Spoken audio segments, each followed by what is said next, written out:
Welcome back, everyone. I'm the MoeChicken, and this is more Legend of Zelda: Link's Awakening. And today we're going in there.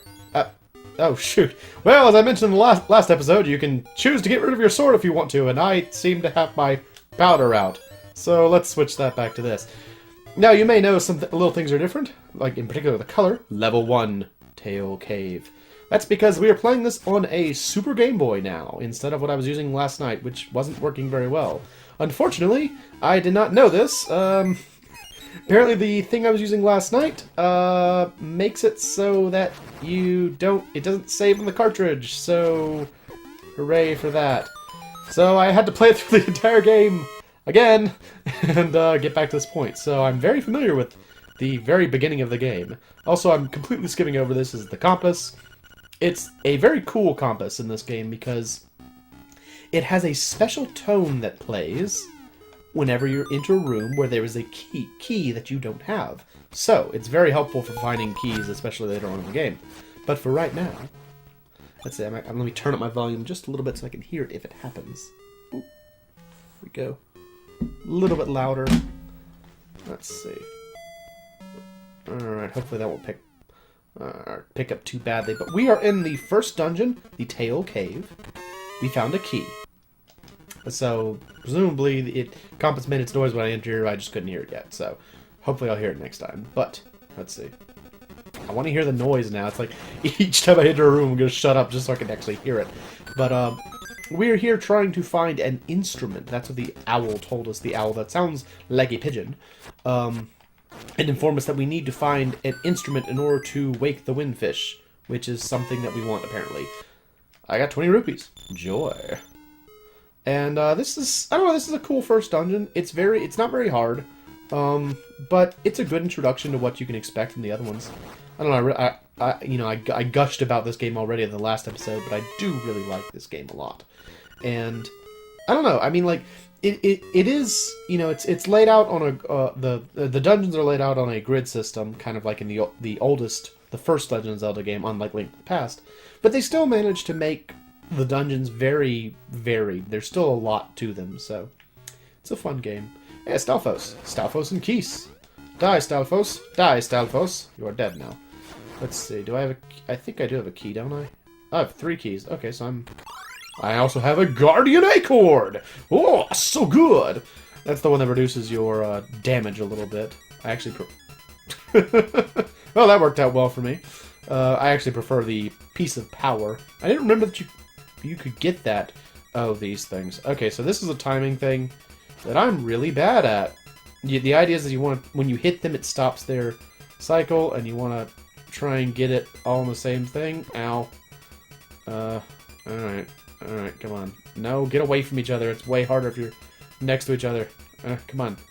Alright, ha! Okay, that's 2. 1 more. Ha! Yes! Ha ha! What do I get? I get... You found a fragment of a stone slab. Now you can read the message on the wall. Cool. Like this? Turn aside the spined ones of the shield. So that's let me know that there's an enemy later on in this dungeon that if you hold your shield up, it will flip them, and then they become vulnerable. And I can't do anything in here, so I gotta leave. But, what was I saying? Yeah, so the game manages to have quite a bit of dungeon variability, even though, you know, they're still stuck on this grid system, and I think that's kind of cool. What's up here? Let us see. But yeah, we are here to find just this guy, and a pit, and a key block. We are here to find an instrument to wake the windfish, because apparently that's what we need to do to get home. And we'll see what that's all about. But you're not collecting Triforces in this game or anything like, or pendants or anything like that. You're just trying to find instruments. Alright, you. Die. What are those things called? That monster type has a name, but I don't know what it is. I always just thought of them as, like, spiky blocks. But I think they actually do have, like, a specific name other than just a spiked block, you know? Tiny little... I forgot to look up what those were, if they were Zols or Gels. I don't remember. I mean, I'm going to push that. That's going to solve my problems. Ah, here we go. So, yeah, bump, bump. And now they're vulnerable and I can kill them. And I can read this. What's this say? The same thing. Okay. Cool. Thank you. Going down. What do we got down here? We have Goombas. Now, one thing about this game in particular, for whatever reason, it has all the cameos. There are Goombas, there are Cheep Cheeps, I think there are Bloopers later, or Bloopers as they're called now. I think Kirby's in this game somewhere. It's just wacky. There's just all these random cameos for some reason. But it's cool, I like it. And what's this? Ooh, you've got the Rock's Feather. It feels like your body is a lot lighter. Now this is a cool thing for this game that they really... I don't know if they ever went back to. I don't know if there are any other, like, games like this that have the Rock's Feather. But yeah, I can jump now. I can jump in a Zelda game. Isn't that cool? I don't know, I just... Like, I like that. And I like the fact that it's, you know, it's not a standard action. It's... Because of the way they have the control set up, you have to decide whether or not you want to be able to jump. But it just gives you so much, you know, so much mobility. Like, I can just do this. Problem solved. I don't even have to go to the other room. Fantastic. I can jump over here. Completely bypass that spiky block monster. Whatever it's called. I can kill this Moldorm by dropping him down a hole. That has nothing to do with my ability to jump, but I can do it. And I can go to that key block that I found earlier. So I can go through here and kill these keys. Die keys. And I can hop over here. And I can unlock this. Hooray! And we can see what's up here. So yeah, I like the Rock's Feather, and I like that they give it to you, like, right off the bat. So, like, immediately you get to start thinking about bypassing things by jumping. You've got the Nightmare's key. Now you can open the door to the Nightmare's lair. Yeah, so the bosses in this game are called Nightmares, which is kind of cool. It fits in line with the whole, you know, the windfish, apparently have to wake him up thing. I don't know, it's a neat thematic device to have nightmares as your bosses. But we'll see what that's all about later on. But right now, there was one other place we could go to by jumping, and it's right here. So I jump across here, and what do we got? We've got this adorable monster. Look at him, he's so cute. Look at him, look how cute he is. It's ridiculous. Why is this thing so adorable? It's like, sure, yeah, I'm gonna jump around. I'm gonna jump around. Stop hitting me. Stop hitting me. I just want to hit my block. Oh, no. I'm gonna hit him. Die, die, die, die. Oh, sweet, a fairy. You don't really see, like mobile fairies very much in this game. That, by the way, that thing back there, by the way, was a way to get back to, I'll go ahead and show you. It's a way to get back to the entrance of the dungeon really quickly. So, yeah, go through here, spin, spin, spin, and I'm back. It's very helpful in later dungeons, not so much in this one, because that up there is actually the boss's lair, but first we are going to go down here and see what we can see. Down here we have plants. And we also have...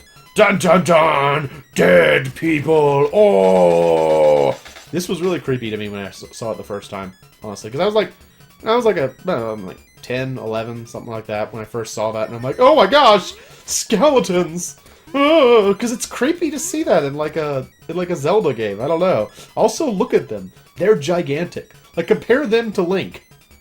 I mean, like, in some games, Link is implied to be like a child, but in this one, I think he's pretty well, like, you know, a young man. We saw him in the opening sequence. I think he's supposed to be like maybe like an older teenager or something. But anyway, that is the nightmare door thing, and I already have the key, so let's go through. And we meet a Moldorm! Bzz, bzz, outsider. So I have to kill this thing. And, oh jeez, I need my shield. So you can see on the sides of the arena, there are sort of like dark areas. Well, I didn't expect to show that off quite so quickly, but yeah, whenever you see a pit like that has little lines in it, that means you can jump down into it. It's not a bottomless pit. So, kind of like in Buzz Outsider, in A Link to the Past, where you had to fight him at the top of the Tower of Hera, and you could be knocked off at any time. In this one, too, you can be knocked off very easily. And it's made a little bit easier by the fact that you can use your shield, like I'm using it, and just sort of hide behind it, basically. But, yeah, he only takes 4 hits. He's not too terribly difficult. And now you die, and I get a heart container. Huzzah!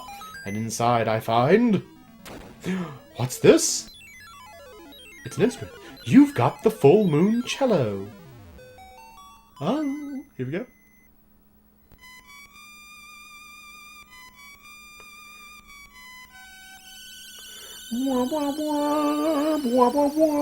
We've heard that song, haven't we? I think that was the song that Marin was singing. Swamp. a path opens. It the blooms. So yes, we've got our first one, and this hasn't been going on that long, so I'll play a little bit longer. But yes, that was our first dungeon. It's, like I said, pretty easy, but we got the ability to jump now. Oh, that is an instrument of the sirens. I have to admit, at first I did not believe you were real. I thought you were like a figment of my owl imagination. Ho ho ho ho! That's an owl joke. That instrument, along with the 7 others in the set, has the power to wake the windfish. You must collect them all. I was instructed to give you directions by somebody, some unknown third party. Your next goal is north, in Gopanga Swamp. Hoot indeed. Hoot indeed, sir. Thank you. So, yeah, that was the first dungeon. That was the owl guy showing up. Actually, I don't think the owl ever has a name. I think he's like, in the manual, he's just called like Owl or Wise Owl. Oh, yes! You got a piece of power! Oh, so good! I love these. And get wrecked! It's so much fun! Haha! Oh, it's so cool! So cool. So let's see, what could we do for 5 more minutes? Maybe I will wander about and try to see. I don't have enough for the I don't have enough for the shovel yet, so we won't do that. Oh, what? Hey, buddy, it's serious. Yeah, really serious. Yeah, it is. The moblins came to the village. Yeah, that's right. A whole gang of moblins. Then, it's for real. They all went to the house. Yeah, that house. And then they did something at Bow Wow's house. It was a really bad scene with the moblins. So, I mean, it might be faster to just find out for yourself what happened. Thanks, kids. Yeah, well, we're just kids. We don't know. Alright, so apparently something happened. Oh no, the chomp is gone. What ho? Aye! It's terrible! My Bow Wow was dog-napped by moblins! Oh! Please, somebody help my poor Bow Wow! Chill out, lady. Okay, sure. We're gonna find your dog. Alright, so that is gonna be I'll end this one a little early. That's gonna be our next quest. We have to find out what happened to her dog. And in order to do that, I think I will talk to some people in town. Well, I guess I can do that before I cut off. So let's talk to people. She's had an awful tragedy in the house across the way. It's just awful, and all I can do is sweep. Cool. Let's ask Old Man Orira. Old man. How to say? Please call outside. It seems that Old Man Orira is a shy guy in person. Alright, I'll go call you from the phone booth, because I must know what happened. Enter. Thank you. Boing, boing. Hello, it's me, Orira. Ask me anything about the island. If you get lost, give me a call. Bye, click. Where are Moblins? Moblins! What the heck? He's like, Ask me anything. I don't know that. Cool, thanks. Dude! You were asking me when we started to live on this island? What do you mean by when? Whoa! The concept just makes my head hurt! I think he had a different voice before, but whatever. Alright, so no one else is concerned. It's just like those 2 kids and Lady Bow Wow. No, I think she's Madame Meow Meow. Let's see. Yes, Madame Meow Meow, and she has Bow Wows. Let's see if maybe Taryn or Marin know. Taryn? Taryn, buddy? If you don't know, call Old Man Orira. Zonk. Air zonk. Cool, thanks. I just called him. He just told me that he could tell me things, and didn't tell me anything. Marin, do you know anything? Taryn's taking a nap at home. I don't know how he can sleep on such a nice day. It makes me want to sing a song. Yes, the song is the Ballad of the Windfish. Just, no one here's gonna help me. Nobody. Guys, alright. Alright, I'm gonna sit here and listen to this lovely lady sing a lovely song. I will see you guys next time. I am the MoeChicken. This is Legend of Zelda Link's Awakening. Thanks for stopping by.